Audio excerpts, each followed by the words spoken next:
doing something sweet today. Before we start admiring all this wonderful sugar-related glass, we thought it'd be fun to spend a few minutes talking about sugar itself. Not in a scientific way, but in a human way.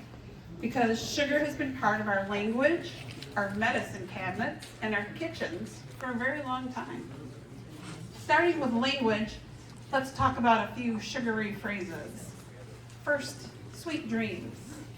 This one goes back at least to the late 1800s and really took hold in the early 20th century as a gentle way to wish someone pleasant sleep. Then there's sweet tooth or sweet treats.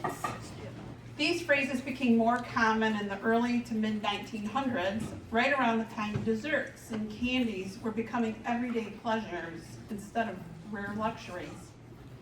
And of course, sweets for my sweet, which many of you may recognize from Hamlet.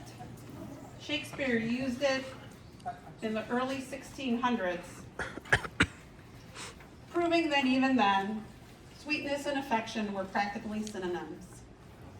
One more that still pops up is sugar and spice. That comes from a well-known English poem published in the 1800s. What are little girls made of? Sugar and spice and everything nice. There it is, and it helped lock sugar into our imaginations as something that provides comfort, warmth, and goodness. Now, where does sugar itself come from? Sugar was first discovered thousands of years ago, around 10,000 BCE, in Southeast Asia and New Guinea. Early sugar didn't look like what we know it to be today as processed granulated sugar. People didn't refine it. They simply chewed the cane to enjoy the sweet juice inside. Over time, sugar cane spread through India, where people developed methods to boil the juice down into crystals. From there, sugar traveled slowly but steadily into the Middle East, into Europe, and eventually across the Atlantic. By the time sugar reached North America in the 1600s, it was still a luxury. And early on, sugar wasn't only a food. It was often used medicinally, mixed into syrups and tonics, because what? A spoonful of Sugar makes the medicine go down. helps the medicine go down. Sugar's popularity exploded with the rise of tea and coffee. Once people developed a daily habit of sweetened drinks, sugar moved from the medicine shelf to the table. And that's when dedicated sugar bowls, shakers, and servers really became part of everyday life. Now, there's an important part of sugar's history that deserves to be acknowledged as part of its rise in production. As sugar became a global business, especially in the Caribbean and the Americas, it was tied to plantation agriculture that relied heavily on enslaved labor. Certainly a not so sweet part of sugar's history. Now, before sugar, what were the other sweeteners? The two that were most prominent historically were honey and maple syrup. Honey had been used by humans for thousands of years in other parts of the world, but it was the Europeans that brought honeybees to North America in the 1600s. And honey too was used medicinally as well as a preservative. Maple syrup, on the other hand, was already well known to the indigenous peoples of North America.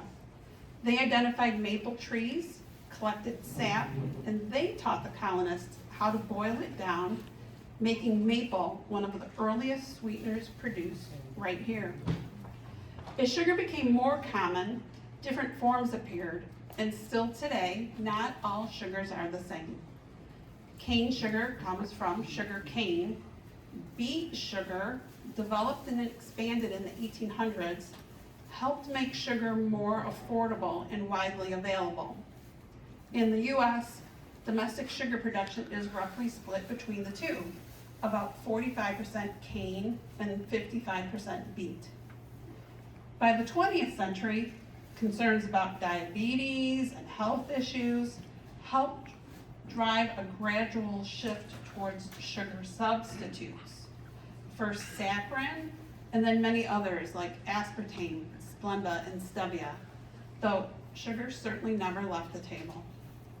So where does our sugar come from today?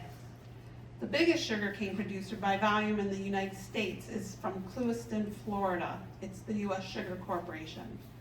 They describe themselves as having the world's largest vertically integrated sugarcane milling and refining facility. On the refining side,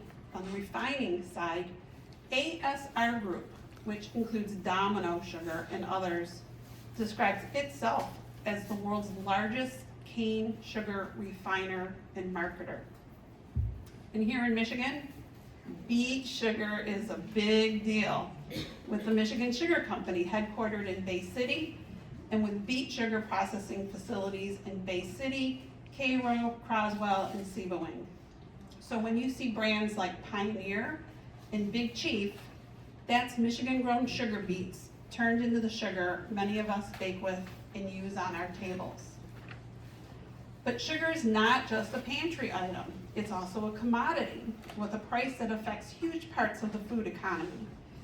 U.S. government analysis has pointed out that sugar costs can meaningfully affect manufacturing competitiveness, especially for candy and other sugar-heavy foods. Finally, today we have more types of sugar than ever.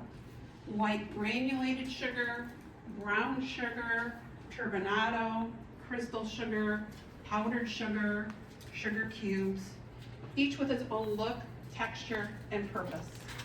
And many of those forms of sugar have inspired the beautiful glassware we're about to see. So as we look at these sugar jars, shakers, canisters, bowls, and trays tonight, we're really looking at history, at how something once chewed like a snack became prized enough to deserve its own special glassware. And with that, let's take a look at all the sweet stuff. And we're gonna have Evan help hold stuff up, and we're gonna have Greg help us narrate, due to his extensive knowledge about individual glass